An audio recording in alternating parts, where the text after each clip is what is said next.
Well, it started, I mean, I call them units because they're sort of individual, each one is like an individual frame or statement. And usually I do sort of net kind of type of works, but they kind of grow out of themselves. They're much more like organic, and I decide where the frame is, or usually the frame is just a thin band of knitting or just something that holds it together, that gives them some sort of frame. But it's something that sort of grows more from the inside. Whereas here with this, that's why I wanted to try this, is that you have these given formats. They're like 220 in one side and 150, I think, the other side, plus the stands. And you have that given frame like a piece of paper, and you have to react to that. And I think that's why, everyone single one turned out really differently.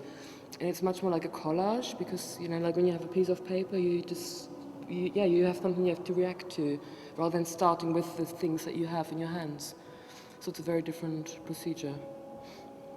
Well, it's sort of everything, really. Everything that I feel I can manipulate or do something with. And I come from fashion, so I have this sort of feel for materials and feel for textures. And I like using wool because it's malleable. You can build something up.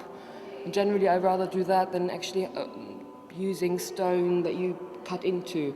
The work is much more like a building up process always. I find things. I've got a huge archive in my studio of stones and materials and synthetic or organic stuff that I just pick from whenever I feel I need to.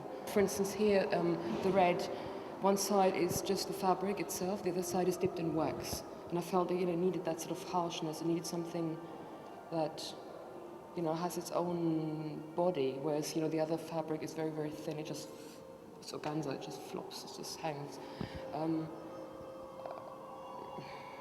Or the tree trunk, I felt I had to cut inside and kind of have these bit of wood sticking out. So I can't really say.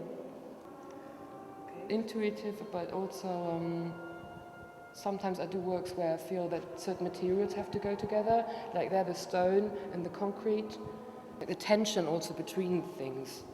That's one thing I would say, that there always has to be a certain tension of every single ingredient gives out some kind of energy or something, and the composition is according to how I feel they relate to each other, shape-wise, but also what they're made of or their meaning. The materials that I pick up and that I want to use, I feel like every single one of them has some sort of how can you say, like energy or characteristics, or personality sounds too much like a human being. It's but something that I feel, and the way I put them together and how I manipulate them is to give them like a whole, to put them together as a whole, to give them some sort of connection, and so I think that's why I call them units as well, because I think every single one is like an individual unit,